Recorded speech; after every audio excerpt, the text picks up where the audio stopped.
ఉన్నతమైనటువంటి ఒక పదవుల్లో ఉన్న వాళ్ళు ఆరోపణలు చేసినప్పుడు ఆ ఆరోపణలను సహేతుకంగా రుజువు చేయవలసిన ఒక బాధ్యత వాళ్ళపైన ఉంటుంది.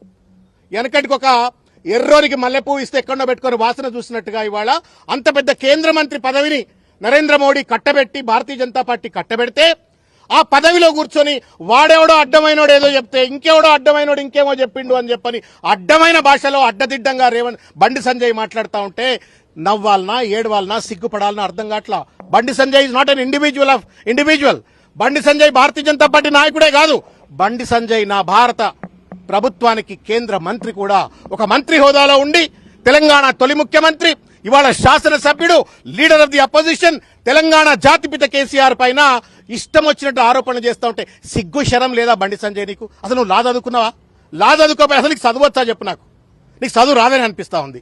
సిగ్గు ఎగ్గు లేదు బండి సంజయ్కి. వాడెవడో సన్నాసిగాడు చెప్పిండు అని చెప్పని మీడియా ముఖంగా అడ్డదిండగా మాట్లాడే ముందు పో మెజిస్ట్రేట్ దగ్గరికి పో, పోలీస్ స్టేషన్ కి పో, కంప్లైంట్ లాడ్జ్ చేయి. Who prevents you to stop the enquiry?